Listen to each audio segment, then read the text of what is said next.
Korupsi di Tanah Jawa zaman Hindu-Buddha. Korupsi atas pajak sawah. Sama seperti Prasasti Luwitan, Prasasti Palepangan alias Prasasti Borobudur yang dikeluarkan tahun 828 Saka alias 906 Masehi semasa pemerintahan Rakai Watukura Dyah Balitung juga menyinggung korupsi atas pajak sawah. Prasasti tembaga dan berbahasa Jawa kuno yang ditemukan di Magelang, Jawa Tengah ini, isinya mengenai perselisihan antara warga desa Palepangan dengan seorang pejabat tingkat Nayaka bernama Bagawanta Jyotisa. Menurut sang Nayaka, sawah desa Palepangan itu luasnya 2 lamwit.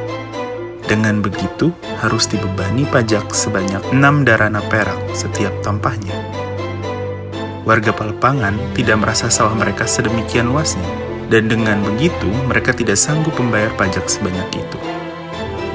Kasus ini mendorong mereka menghadap Rakrian Mahamanti Ihinopudaksa dan memohon agar sawah mereka diukur ulang dengan memakai satuan tampah haji, alias tampah standar kerajaan.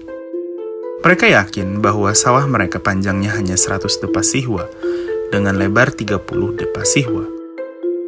Permohonan mereka dikabulkan, dan setelah diukur ulang, ternyata sawah mereka hanya 1 lamwit 7,5 tampah, dan pajak yang harus dibayar hanya sebesar 5 kati dan 5 darana perak, karena 1 lamwit sama dengan 20 tampah.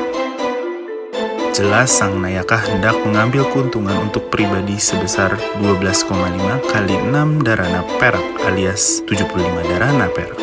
Dengan kata lain, ia menerima 31% dari pajak yang seharusnya ditarik. Cukup menggiurkan juga nilai korupsinya, sebesar 31% dari jumlah pajak semestinya, bersama dengan Prasasti Luwitan di atas.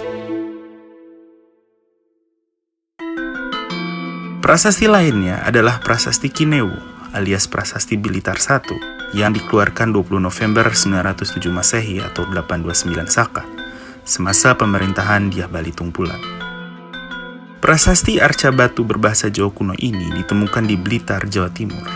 Isinya mengenai sejumlah warga desa Kinewu yang menghadap raja dan memintanya agar menambah luas sawah mereka. Awalnya, luas sawah mereka ditaksir sebesar 6 lamwit 3 tampah dan harus memiliki katik 28 orang serta menyerahkan gawai sebanyak 6 masa. Dan terhadap pajak tersebut, warga Kinewu merasa tidak sanggup membayarnya. Maka dari itu, pejabat dan warga Kinewu menghadap Rakrian Irandaman Puwawa memohon agar diperbolehkan menambah sawah mereka, sertai pembayaran uang emas sebanyak 3 kati 1 swarna, seekor kerbau, masuya 1 swarna, ditambah lagi 2 swarna emas untuk sang juru. Namun, kemudian Rakrian Irandaman Puwawa keburu meninggal dan dicandikan di Tamblah, tanpa sempat menambah sawah penduduk Kinewu yang termasuk wilayah Randaman. Mereka lalu menghadap raja dengan menyerahkan pembayaran 5 kati emas, termasuk untuk putra mahkota, para pangeran, serta sang pamgat Tiruranu.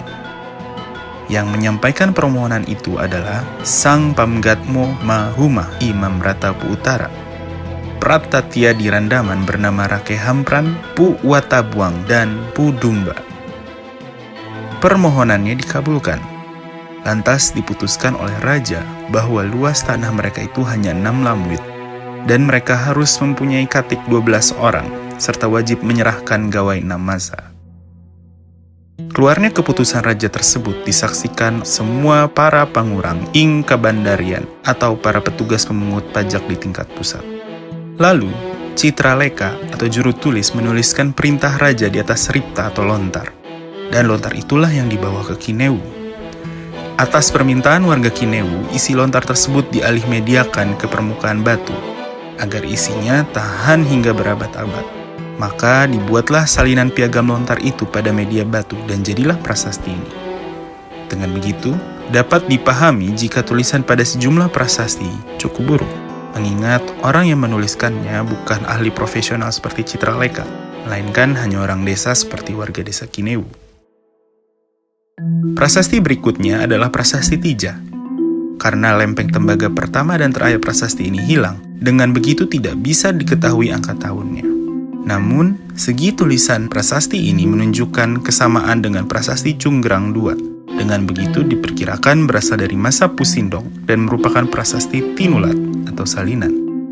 Dari lempeng yang masih tersisa diketahui bahwa prasasti ini membahas pengaduan Rakrian Jasun Wungkal kepada raja bahwa ia berhak atas semua pajak dari Sima Kawajuan di Tija dan Haru-Haru.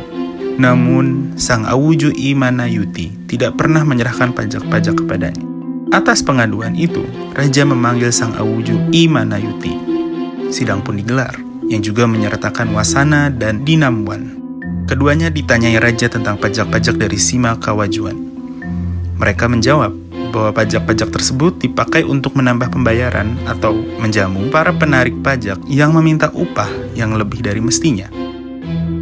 Keduanya berkata bahwa tidak ada kewajiban untuk menyerahkan pajak kepada Nayaka, dalam hal ini Jasun Wungkal, karena mereka sendirilah yang berhak sepenuhnya atas pajak-pajak dari Sima Kawajuan. Juga mereka tidak boleh menjual dan menggadaikan Sima tersebut.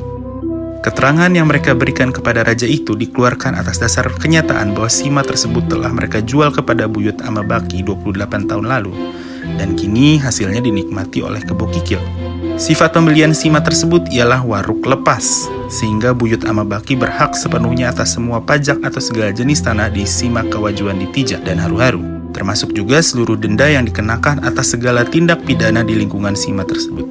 Dengan begitu, Sang Awuju I Manayuti tidak berhak sama sekali lagi atas tanahnya. Kebo Kikil pun dihadapkan di persidangan. Karena raja mengetahui bahwa pembelian Sima itu oleh Buyut Amabaki, maka Kebo Kikil dinyatakan menang perkara. Apalagi ternyata ada surat akta jual beli yang dibuat oleh Rakrian Asima yang menyatakan bahwa jual beli itu sifatnya waruk lepas. Sehingga sejak saat itu Buyut Amabaki dan keturunan-keturunannya berhak atas segala pajak dan penghasilan lain di Siwa Kawajuan, di Tija dan Haru-Haru hingga akhir zaman. Dan tidak ada lagi hak Sang Awuju I Manayuti beserta keturunan-keturunannya. Perkara Sang Awuju I Manayuti makin susah dimenangkan setelah 4 Awuju lain, yaitu Awuju I Mapapan, Awuju I Padang, Awuju I Pangkaja, dan Awuju I Palinjuan mengajukan keterangan mereka. Keempat Awuju tersebut menyatakan bahwa mereka boleh menjual lepas, boleh menjual waruk, dan boleh menggadaikan Sima Kawajuan. Adapun pajak tanah dan buminya tidak harus diserahkan kepada Nayaka, karena itu hak mereka sepenuhnya. Hanya pangemas dan paure, keduanya mungkin pajak perdagangan dan kerajinan tangan yang harus diserahkan kepada Nayaka. Dengan begitu kasus dimenangkan Kebo Kikil. Berapa jumlah Nayaka yang hadir dalam persidangan tidak diketahui, mengingat lempeng akhir prasasti ini sudah hilang.